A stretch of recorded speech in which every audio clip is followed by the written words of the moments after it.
Hello, dear viewer, and welcome to another episode of the Catholic League Forum. I'm Mike McDonald, Director of Communications at the Catholic League, and joining me today is President and CEO of the Catholic League, Bill Donohue. Bill, a lot of exciting events going on in the world today, but for Catholics the world over, probably the most important event was the passing of Pope Benedict XVI.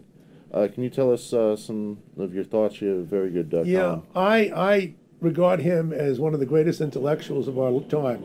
Not just a theologian, not just a great pope, but if people actually read his works, this is one of the great minds in my lifetime. I mean that sincerely. By the way, his predecessor was also an intellectual giant. To take nothing away from Pope Francis, but no one would ever call him an intellectual in that stature. He does a fine job in his own lane. But what Benedict did was he was the enforcer, of course, of John Paul II's Congregation of Doctrine of Faith, and as such, he was kind of like the cop. He wasn't a mean person. He wasn't a scold. He's been unfairly treated that way. I think he did a magnificent job, and he's most known for, I guess, his Regensburg address in 2005 when he talked about the necessity of linking faith and reason. Right. If you have faith and no reason, you tend to be extreme. There are elements in Islam which are extremist, the Islamist. That's because they have faith but no reason. But he also said there are people in the academy, in higher education, the college and university professors, they've got plenty of reason, but they have no faith. We saw what happened in the 20th century when you have reason but no faith. It's called Nazi Germany, Communist China under Stalin, and Communist China under Mao, and Russia under Stalin, and of course Pol Pot in Cambodia, who killed about 40% of his own people. So yes, you have to blend the two. And I also think that he didn't get a fair shot in the way he handled the homosexual clique in the Catholic Church. He did a good job in purging that cell the best that he could. Here's a man who understood that if you're a homosexual, does that mean you can't become a priest? He never said that. He's been misreported by people. What he said is that if you have deep-seated homosexual tendencies, the priesthood is not for you. That should make common sense. You're living and working with men, okay? So, listen, he never took away the license of any of the dissidents. He did defrock over 800 priests who deserved to be defrocked. He went after Maciel, that priest from Mexico, was a serial predator, and he couldn't have been a Catholic. Even refused at the end the last rites and an opportunity to have repentance and reconciliation after all that he did, impregnating women and having sex with men and ruining the legionaries of Christ. He also was the one who accepted very quickly the resignation of Theodore McCarrick, the former cardinal, who disgraced the United States in the Catholic Church in this country. So, look, he was a man of great inspiration, a great intellect. He was the man who, I remember Father Richard McBrien from Notre Dame, he passed away. He said, well, Ratzinger, Cardinal Ratzinger, meaning Benedict, become Benedict, he'll never get elected Pope. He said that the day before he was elected because Ratzinger addressed the cardinals and he talked about a doctrine, a dictatorship of relativism that had taken place in the West. There's no moral absolutes, everything is relative, and that leads to tyranny, leads to totalitarianism.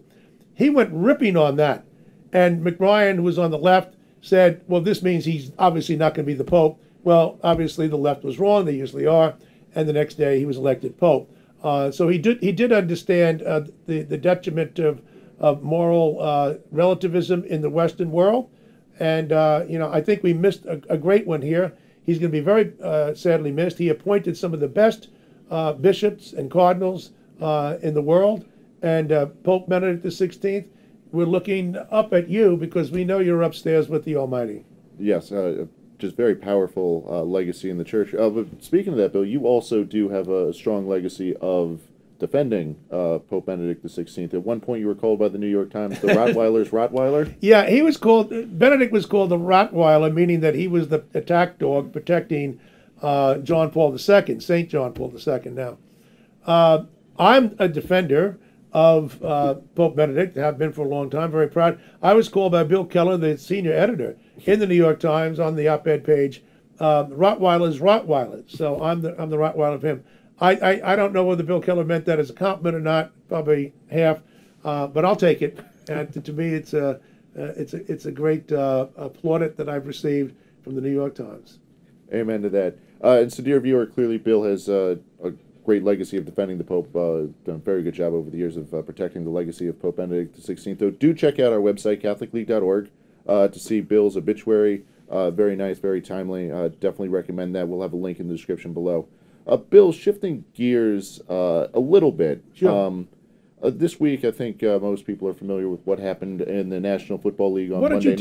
Why don't you tell us about with Damar Hamlin? Yeah, Damar Hamlin, a safety for the Buffalo Bills. He was involved in a tackle, got up after the tackle. Monday Night Football. On Monday Night Football, had went into cardiac arrest, was probably technically dead on the field there for a little bit, 10 minutes of CPR to revive him. And in this very tragic moment, both teams came together, knelt down in prayer, asking God to help their teammate, their competitor. Just a very touching moment. But this is something that has sort of been taken up across social media, across regular media. Pray for Lamar. This has been a big outcry and showing of faith and support for a very strong athlete on the Buffalo Bills.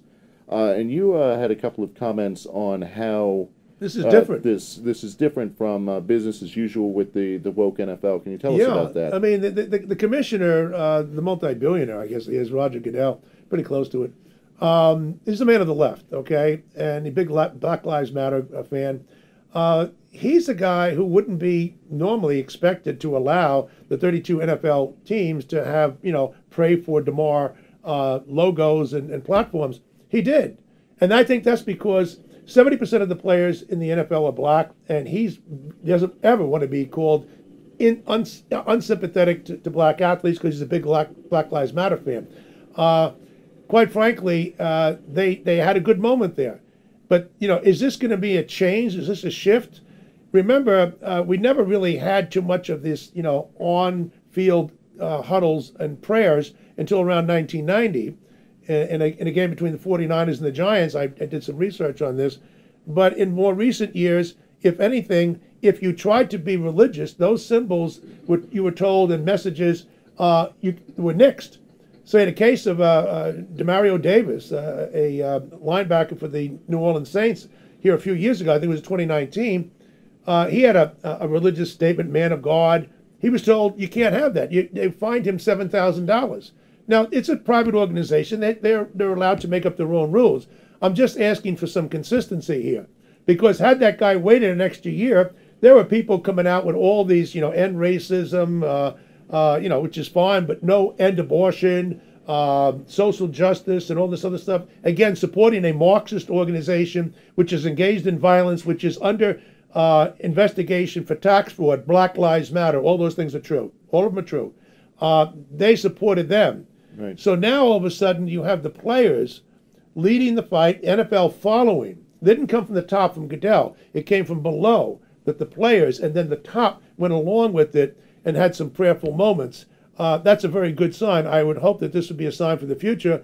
But I'm afraid, Mike, that if we have one of these tragic situations again, knowing Roger Goodell and the elite at the NFL, they may want to send in the therapy dogs, just unleash them on the field and let the guys deal with that. I think the players might say, get Fido off the field. We'd like to engage in prayer. So this is a very important symbolic moment.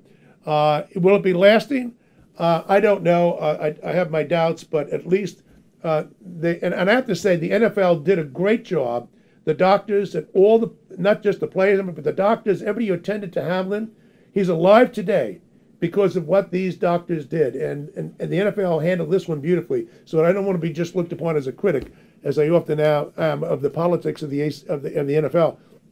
They shouldn't have any politics. Not my politics, not your politics, not the politics of the people against us. Go out and play the game. If you want to be involved in protests for or against abortion or anything, do it on your own time and on your own dime. Don't use the playing field to orchestrate your politics. Yep, that sounds very reasonable. And best wishes to Damar Hamlin and his family. He's recuperating. Thank God. Thank goodness. And like you said, prayers matter. Prayer does matter, and that I think is probably the biggest takeaway. So, Bill, I think that's a good point to start wrapping this up here. Dear viewer, do check out our website, CatholicLeague.org. We'll have a link in the description below. We've got a bunch of other stories going on this week on our website, so check that out, see what else we've got going on. And as always, if you can give this video a like and subscribe, that would help us greatly beat big tech's algorithms and get this message to more people. I'd just like to make one quick mention. Everybody knows we're working on the Disney movie. It is going to be released, people. I had hoped it might be released right now, but there are some issues. You always have some issues, and the middleman, people involved. It's going to be released. It may not be for another 2 weeks, for all I know, but it's coming out in January, and we're not going to disappoint you. It's going to be magnificent. But we can't get it out until everything has been resolved and every I has been dotted. I think you understand what I'm talking about. Yeah. So we'll give you an update when that's ready to go. So thank you for watching, and thank you, Bill. Thank you, Mike.